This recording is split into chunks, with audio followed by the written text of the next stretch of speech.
দেখবে টাইম উঠবে এটা ঠিক আছে।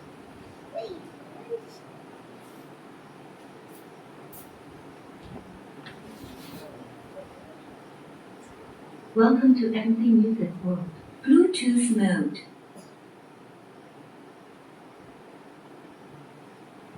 Connected.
দেখে দেখে গলা মেলায়।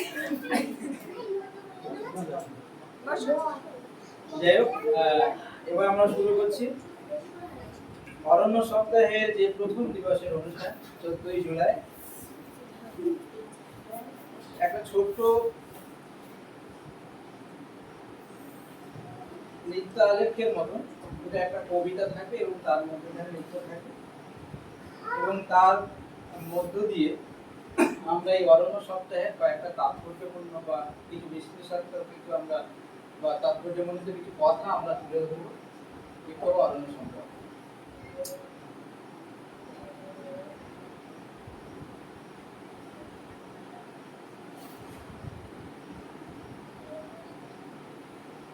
শুরু করছি আমাদের অরণ্য সপ্তাহ পালন।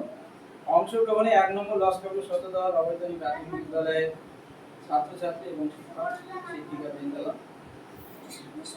এই যে সংক্ষিপ্ত যে অনুষ্ঠানের টোটাল এই যে জীবনে রয়েছি আমি, এটা আমারই লেখা একটা ছোট্ট অংশ।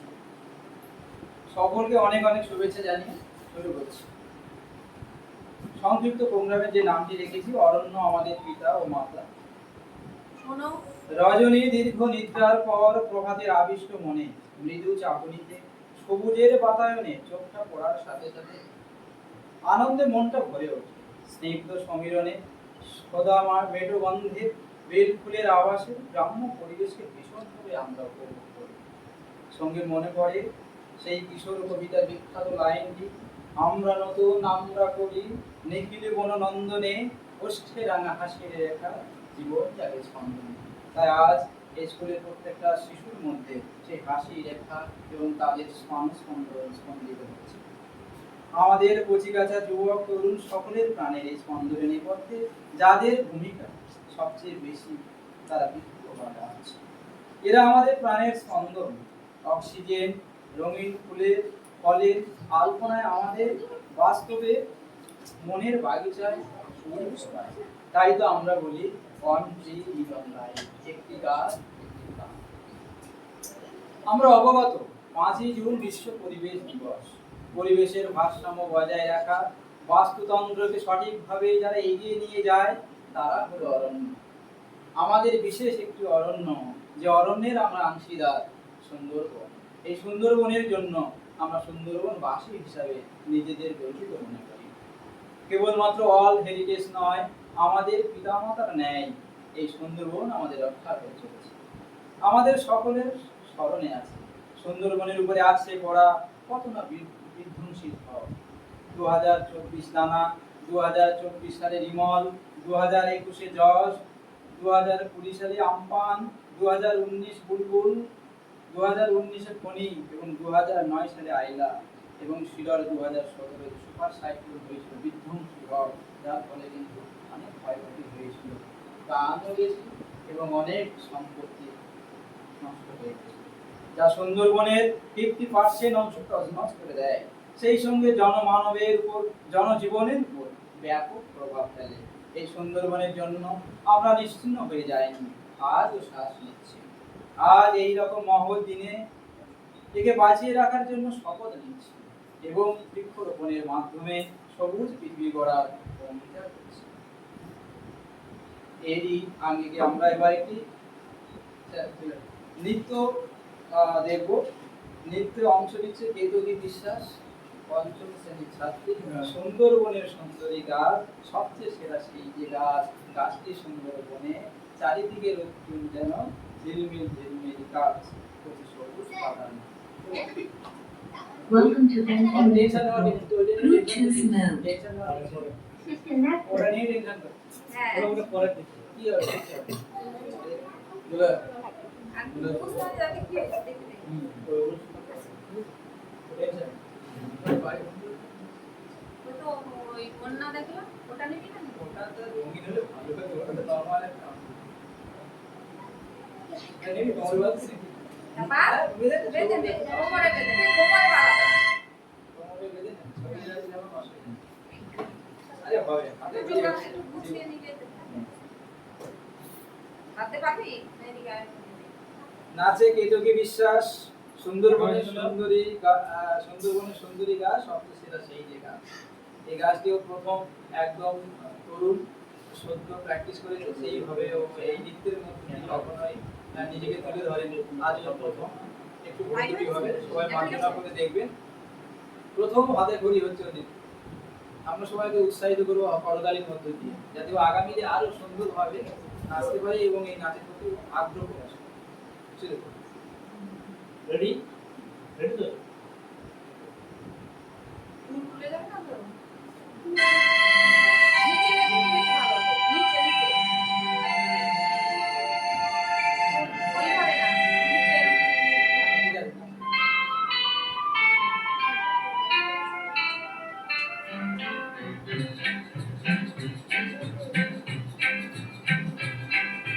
সুন্দরবনে সুন্দরী গাছ, সবচেয়ে সেরা সেই যে গাছ, গাছটি সুন্দরবনে। চারদিকে রোদ্দুর যেন ঝিলমিল ঝিলমিল গাছ, কচি সবুজ পাতার নাচ। সুন্দরবনে সুন্দরী গাছ, সবচেয়ে সেরা সেই সুন্দরবনে চারদিকে রোদ্দুর যেন ঝিলমিল ঝিলমিল কাশ কচি সবুজ পাতার নাচ।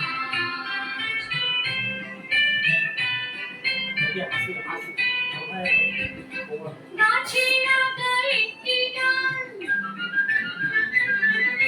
সবচেয়ে সেরা সেই যে ডাল,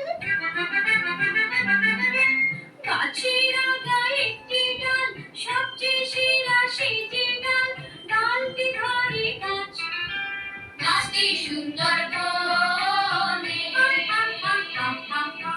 চারদিকে রোদ্দুর যেন ঝিলমিল ঝিলমিল কচি সবুজ পাতার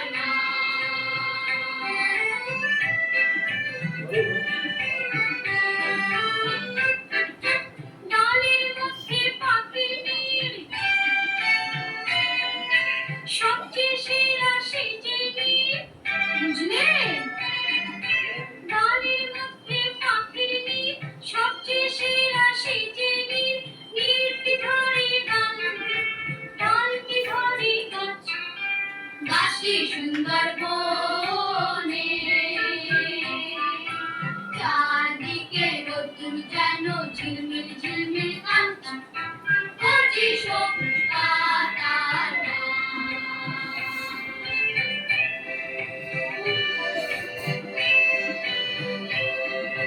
পাখির নীড়ে একটি ডিম সবচেয়ে সেরা সেই যে ডিম, পাখির নীড়ে একটি ডিম সবচেয়ে সেরা সেই যে ডিম, ডিমটি ধরে নীড়, নীড়টি ধরে ডাল, ডালটি ধরে গাছ, গাছটি সুন্দরবনে চারদিকে রোদ্দুর যেন ঝিলমিল ঝিলমিল কচি সবুজ পাতার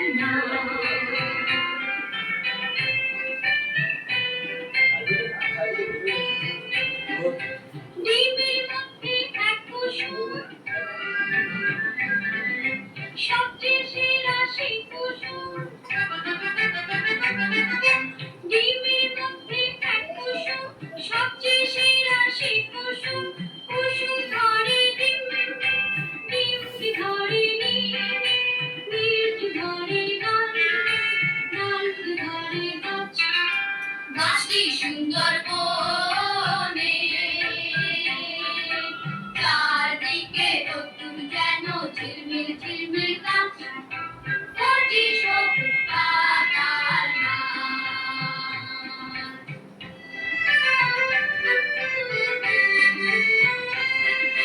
কুসুম জুড়ে এক পাখি সবচেয়ে সেরা সেই পাখি, বুঝেছো?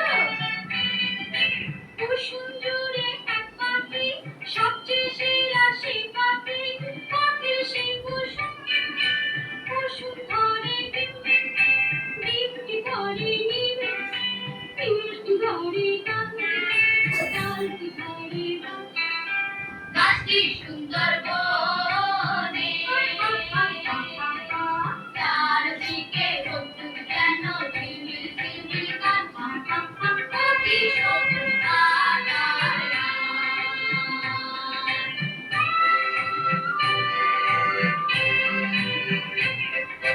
পাখির গায়ে এক কালো সবচেয়ে সেরা সেই কালো, পাখির গায়ে এক কালো সবচেয়ে সেরা সেই কালো, তারকার পাখি, পাখির সেই কুসুম, কুসুম ধরে ডিম, ডিমটি ধরে নীড়, নীড়টি ধরে ডাল, ডালটি ধরে গাছ, গাছটি সুন্দরবনে চারদিকে রোদ্দুর যেন ঝিলমিল ঝিলমিল কচি সবুজ পাতার নাচ। সুন্দরবনে সুন্দরী গাছ সবচেয়ে সেরা সেই যে গাছ, গাছটি সুন্দরবনে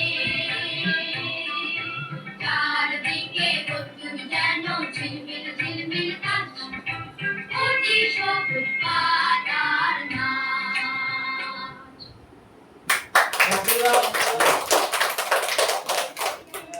কিছুতে চেষ্টা করেছে গানের মধ্য দিয়ে একটু তুলে ধরার জন্য। এই গানের মধ্য দিয়ে আমরা জানতে পেরেছি একটি সমগ্র একটি প্রাণী বা একটা পাখি জীবন চক্রের কথা আমরা দেখি, যে জীবন চক্রে প্রত্যেকটা ছত্রছাত্রীর ক্ষেত্রে একটি গাছ কিন্তু তাকে সাহায্য করে গেছে। তার বাসাটা বানানো থেকে, তার ডিম ফোটানো থেকে, সেখান থেকে একদম আবার সে বাচ্চা হওয়া পর্যন্ত টোটাল যে জীবন চক্রের বিভিন্ন দশাগুলো কিন্তু একটি গাছ তার সেই ডালে কিন্তু সাহায্য করে থাকে ধরার জন্য। এই হলো মা, এই হলো আমাদের গাছ। বনশ্রী সেনগুপ্তের একটা সমুদ্র কণ্ঠে আমরা গানটি শুনি। সবুজ রং, সবুজ গাছ প্রধানত প্রকৃতি, জীবন, তারুণ্য, উর্বরতা, সমৃদ্ধি এবং বিশ্বাসের প্রতীক, বাস্তুসংস্থানের প্রতীক হিসাবে গণ্য হয়। গাছ মরুভূমির সম্প্রসারণ রোধ করে, সবুজের বাতায়ন তৈরি করে, বৃষ্টিপাত ঘটাতে সাহায্য করে, রেকর্ড ভাঙা তীব্র গরম, মৌসুমী বায়ুর খামখেয়ালি, বিশ্ব উষ্ণায়ন, কার্বন ডাই অক্সাইড বৃদ্ধি সব কিছুকে নিয়ন্ত্রণ করে কিন্তু এই বৃক্ষ। বাতাসকে শীতল রাখা, কার্বন ডাই অক্সাইডকে শোষণ করা, জল পরিশুদ্ধ করা, ভূগর্ভস্থ জলকে ধরে রাখা, ভূমিক্ষয় রোধ সমস্তটাই কিন্তু এই বৃক্ষ করে থাকে। আমরা জানি শান্তিনিকেতনে গৌড় প্রাঙ্গণে সিংহ সদনের সামনে কবিগুরু একটি বকুল চারা রোপণের মাধ্যমে আনুষ্ঠানিকভাবে বন মহোৎসব শুরু করেন। স্বয়ং তিনি ওনার উদ্যোগে পাথেয় করে আমরা আজ ওনার এই প্রচেষ্টা, ওনার এই আগ্রহ, উনি যে বন মহোৎসব শুরু করেছেন সেটাকে পাথেয় করে শুরু হোক আমাদের চলা। এবার আমরা আরেকটু অন্য আঙ্গিকে চলে যাব, শুনবো একটি কবিতা আবৃত্তি। কবিতা আবৃত্তি করবে নীলাদ্রি বাইন, তৃতীয় শ্রেণীর ছাত্র, গাছ বসাবো, লিখেছেন কার্তিক ঘোষ। চলে আসো নীলাদ্রি বাইন। হ্যাঁ, সুন্দর করে প্রফেসর আমাদের খাতাটা কাছে রাখো, হাতে নিয়ে নাও, ওখানে নিয়ে নাও, ওই টেবিল যদি একটু রাখতে না দেখে। আচ্ছা না, আমার নাম রিয়াজুল রায়। আমি ক্লাস 3 তে পড়ি। আমি একটি কবিতা আবৃত্তি করব যার নাম কার্তিক, যার নাম গাছ বসাবো, লিখেছেন কার্তিক ঘোষ। এইখানে জল, ওইখানে জল, কোথায় তখন ডানা, তার উপর সূর্যি যেন মাথায় আগুন রাঙা। এই তো ওই যদি মেঘ, এই তোকে জল, মুক্ত জলে ধারা, এর মধ্যে হঠাৎ কখন ছড়লো প্রাণের সারা। সবুজ সবুজ সারা প্রথম জন্ম নিল জলে, তারপরে এই গাছ এলো সব। কথা কে বলে? পড়তে পড়তে গাছের কথা গর্ব হবে কারো, কেউ বলবে 100টা নয়, গাছ বসাবো আরো।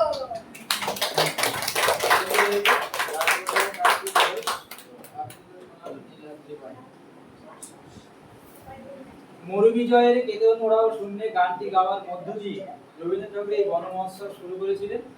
পল্লী প্রকৃতি গ্রন্থে অরণ্য দেবতা, হলভাষ্য এবং জলোৎসর্গ বিভিন্ন কাব্যগ্রন্থে তিনি আমরা দেখতে পাই এই বন মহোৎসবের বিভিন্ন ধারা বা আঙ্গিক তিনি তুলে ধরেছিলেন। তিনি যা বলেছিলেন, এই মুক্তধারা নাটকে বাদ দিয়ে বেঁধে দেওয়া জলকে তিনি কিন্তু প্রথম মুক্তধারায় পরিণত করেন এবং এই জলকে প্লাবিত করেন। সেই কাহিনী আমরা সেই মুক্তধারা নাটকে দেখতে পাই। আজকে পরিবেশের সংকট বনাম উন্নয়নের বিতর্কের জন্ম দেয়। কবিগুরুর আক্ষেপ, মানুষ বিধনুভাবে প্রকৃতির দানকে গ্রহণ করেছে, প্রকৃতির অকৃত্রিম দানে তার ভুলায়। তাই তো কুঠারের নির্মম আঘাতে বৃক্ষ ছেদন, অরণ্যকে ছেদন করে তাকে ধ্বংস করেছে, যার ফলে আজ আমাদের চারিপাশে কেবল কৃত্রিমতায় বিল্ডিং এ পড়ে গেছে। খেলার মাঠ হারিয়ে গেছে, বহু প্রাণী অরণ্যের অভাবে বিলুপ্ত প্রায়।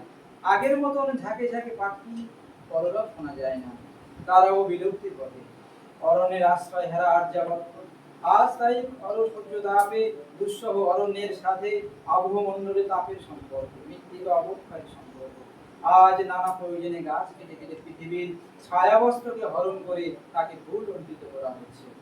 বিলুপ্ত প্রায় প্রাণী যেমন ডাইনোসর, ডোডো পাখি, চিতাবাঘ, বর্ণময় নীলগাই আজ আর দেখা যায় না। সুন্দরবন থেকে কমপক্ষে প্রায় 29 রকম প্রজাতির প্রাণী বিলুপ্ত। ডাঙ্গার গন্ডার, বুনো মহিষ, হারাসিংহা এক ধরনের হরিণ, এছাড়াও 25 রকম প্রজাতির পাখি সুন্দরবন থেকে প্রায় বিলুপ্ত হয়ে গেছে। তার মধ্যে যেমন শকুন। এই অরণ্য 68% স্তন্যপায়ী প্রাণী, 95% পাখি প্রজাতি, 80% উভচর প্রজাতি বাস। অরণ্য ধ্বংস হলে প্রজাতি, এই সমস্ত প্রজাতিগুলি কিন্তু ধ্বংস হয়ে যাবে। ইউনাইটেড নেশনের গবেষণায় 1990 সালে 10% অরণ্য ধ্বংস হয়েছে, তারা উপস্থাপন করেছে। 2022 সালে 16 মিলিয়ন হেক্টর বনাঞ্চল ধ্বংস হয়েছে বিলুপ্ত প্রাণীর নামে। ধ্বংস হচ্ছে জীব বৈচিত্র্য, বিনষ্ট হচ্ছে জলচক্র, ঘটছে ভূমিক্ষয়। কেন ধ্বংস হচ্ছে বনাঞ্চল? তার অন্যতম মূল কারণ আর্থিক মুনাফা অর্জন। তার একটা ছোট্ট যদি উদাহরণ দেওয়া যায়, যেমন চকলেট কোম্পানি বা শ্যাম্পু কোম্পানি, তারা এই চকলেট বা শ্যাম্পু কোম্পানি যদি শ্যাম্পু তৈরি করতে হয়, তার দরকার হয় পাম তেল, আর সেই পাম তেলের জন্য পাম যে অরণ্য তাকে ধ্বংস করতে হয়। অর্থাৎ আর্থিক মুনাফার জন্য কিন্তু আমরা কি করি, এই সুবিশাল অরণ্যগুলোকে ধ্বংস করে দিচ্ছি। এই অরণ্য ধ্বংস হলে আর ফেরানো যাবে না। সকলের জন্য, সুরক্ষার জন্য আজ আমরা প্রতিজ্ঞা করি যে বৃক্ষ দিয়ে সাজাই দেশ, সমৃদ্ধ করি মোদের দেশ। এই বৃক্ষরোপণের হোক আমাদের দৈনন্দিন জীবনে চলার চর্চা। সামাজিক অরণ্য ব্যবস্থা কেন ভেঙে পড়ে, দায়ী কি বা কারা? সিন্ধু সভ্যতার উত্থান বিদ্যার নিদর্শন আমরা পেয়েছি। সম্রাট অশোকের আমলে শ্রেষ্ঠ বন ব্যবস্থাপনা আমরা পেয়েছি।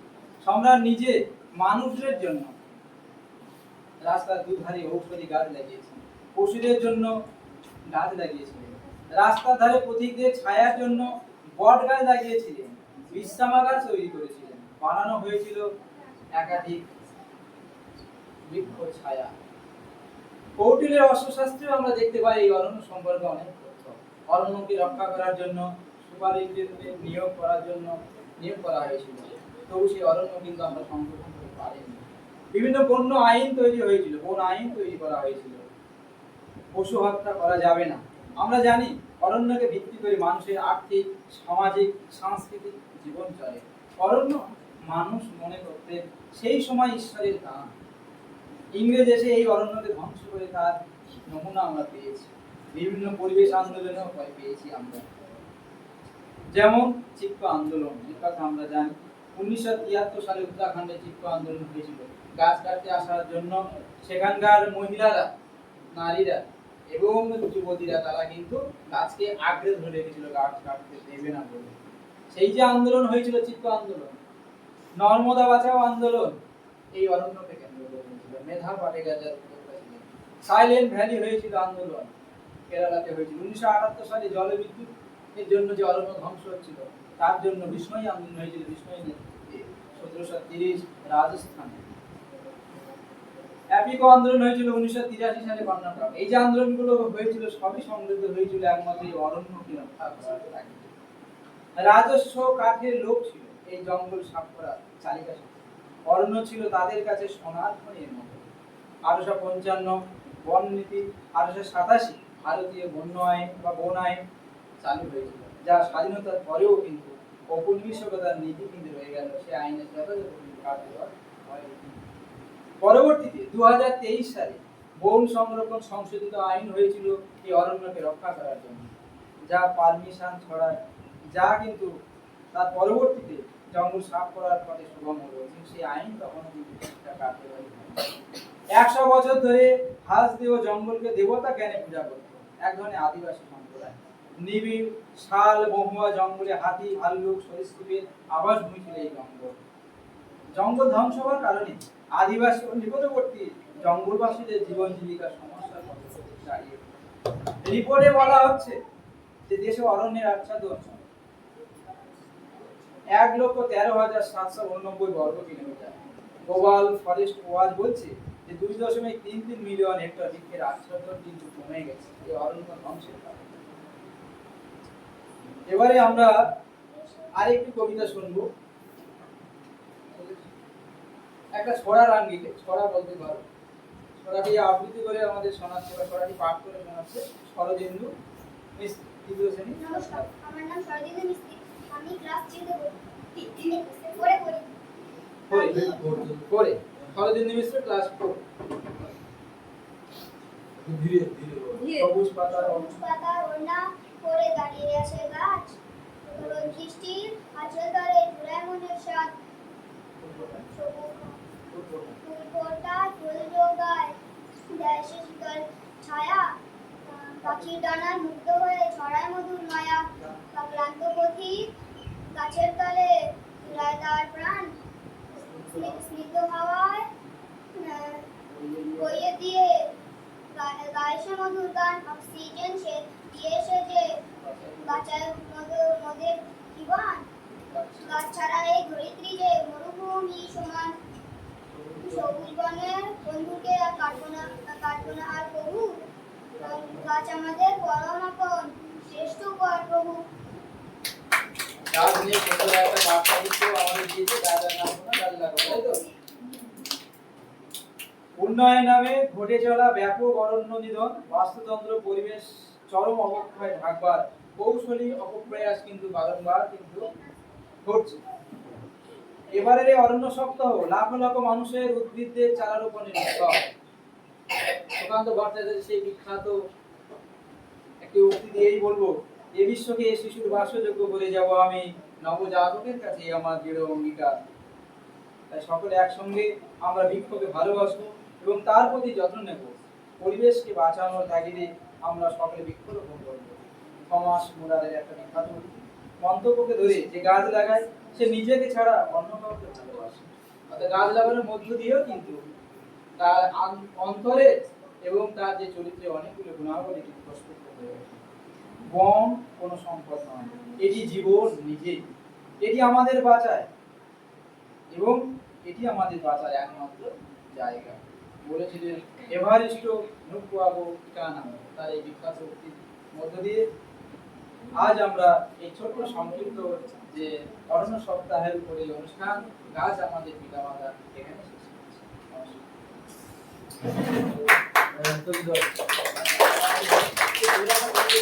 বিদিশা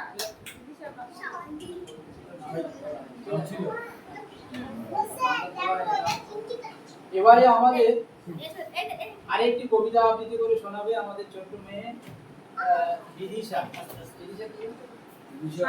বিদিশা সরকার এই অন্য সপ্তাহের উপর গাছকে নিয়ে একটা সুন্দর ছড়া সে শোনাচ্ছে আমাদের। নমস্কার আমার নাম বিদিশা সরকার আমি ক্লাস তৃতীয় শ্রেণীতে পড়ি সবুজ পাতার গভীর ছায়া জঙ্গলের এক অদ্ভুত মায়া, জঙ্গলের এক অদ্ভুত মায়া পাখির ডাকে সকাল হলো গাছের ডালে ডালে গাছের ডালে ডালে মানুষ, মানুষ পাতার পাতার পাতে রোদি গাছ হরিণগুলো মাটি চুকায় নদী বাঁকে বাঘের হাত জঙ্গল যেন সবার ডাক প্রকৃতির এই সবুজ ঘর নেই তো সেখানে কোনো পথ পশু পাখি আর করে মনের গান জঙ্গল বাঁকে সবার ডাক।